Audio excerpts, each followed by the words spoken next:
বলেছে ওর পরে আরো বড় কেলেঙ্কারি হয়। এই গ্যাস কেলেঙ্কারির পর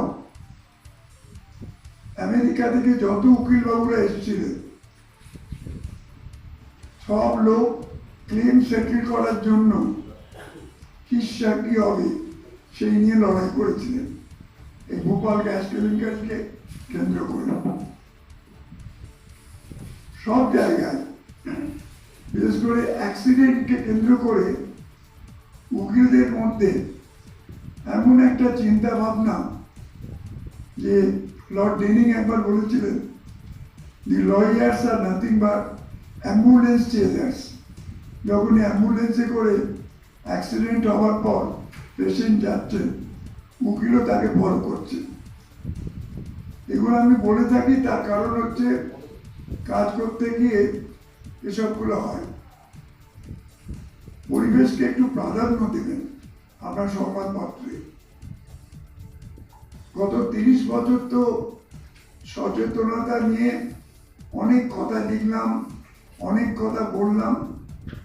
আমি রাস্তায় রাস্তায় ঘুরেছি, কিন্তু খুব একটা কিছু হয়নি। আমি যখন কোর্ট অফিসার ছিলাম তখন নিয়ন্ত্রণে ছিল, তার কারণ কোর্টের ভয় পুলিশ পেত। প্রশাসনের বিশেষ করে পুলিশ যারা ছিলেন তারা প্রত্যেককে আমাকে ভয় করতেন এবং বহু লোকে আমি ফাইনগুলো করেছি।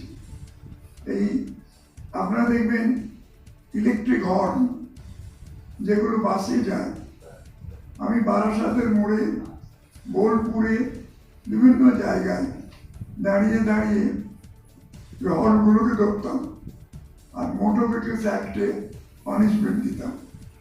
লক্ষ লক্ষ টাকা আদায় হতো, কিন্তু আমার এই হর্নগুলো ফিরে এসছে।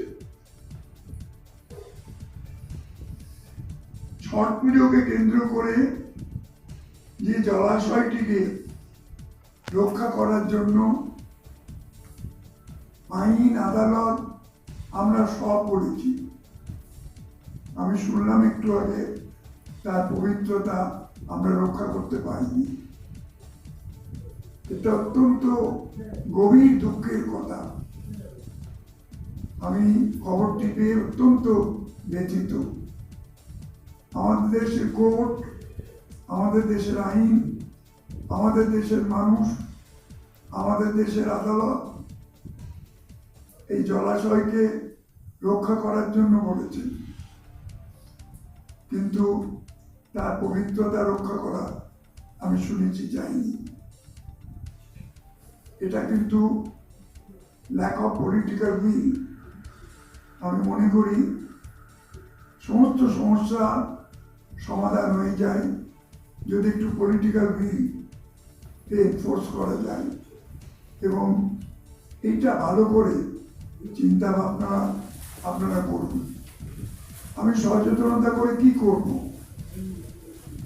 অনেক তো করলাম, কিন্তু আজও আগে যে অবস্থা ছিল আমি সেই অবস্থাতে আবার ফিরে এসেছি। এখনো 90 ডেসিবেল কি বোঝাতে হয়, এখনো কি বোঝাতে হয় 65 ডেসিবেল কি। আমাদের নিয়ে নাটক হয়ে গেছে, আমাদের নিয়ে যাত্রা হয়েছে, আমাদের নিয়ে কবিতা বেরিয়েছে। এর থেকে আর কি বেশি সচেতনতা আপনারা চান? সব হয়েছে।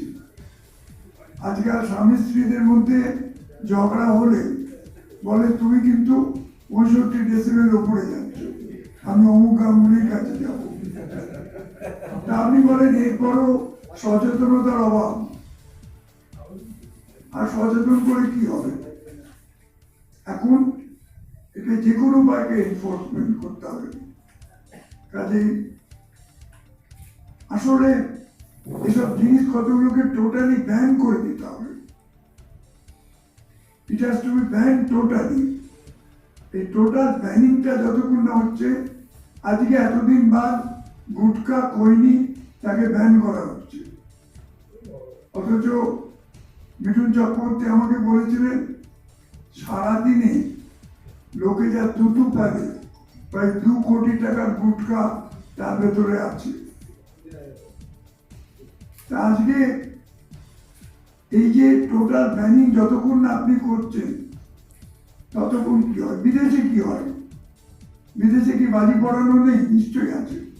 একটা নদীর ধারে 13-14 কিলোমিটার শহরের থেকে দূরে গিয়ে সেখানে গিয়ে খাওয়া দাওয়া আনন্দ উৎসব করে বাজি পুড়িয়ে আবার ফেরত চলে আসছে। গঙ্গাতে বিসর্জন না করলেই কি নয়, যেখানে গঙ্গা নেই সেখানেও তো বিসর্জন করছে।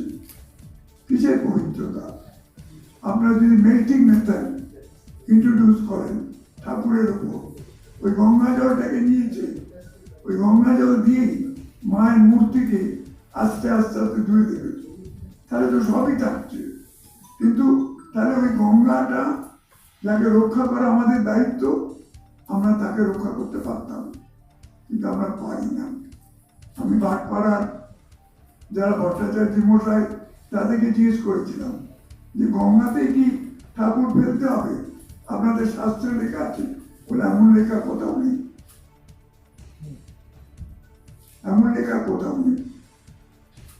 এই যে যখন আমরা ওই বিশেষ করে আজানের সময়ে যে মাইকগুলো নামাতে গেছিলাম, তখন আমি জিজ্ঞেস করেছিলাম, আমাকে একজন মুসলমান হাইকোর্টের জজ একটা বই পাঠিয়েছিলেন ডক্টর প্রতাপচন্দ্র চন্দ্রের হাত দিয়ে। তাতে বলেছিলেন যে তখনকার দিনে যখন আজান হতো তখন মাইক্রোফোন ছিল না, জোরে আহ্বান করা হতো লোকজনকে একটা সুন্দর গলাতে যে এই সময় এসো, আমরা সকলে মিলে সম্মত হয়ে তার প্রতি আমরা উৎসর্গ লাভ করি। এই তো জিনিস, এই তো ভালোবাসা, এই তো চিন্তা ভাবনা।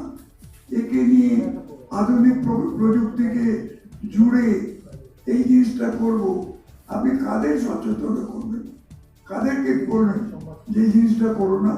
তা সত্ত্বেও আমরা করে যাচ্ছি। আসুন আপনাদের সামনে আমরা শপথ গ্রহণ করি যে আগামী দিনে সূর্য আমাদের ঠিক উঠবে এবং অন্য দিন তাকেও আমরা খুঁজে পাবো।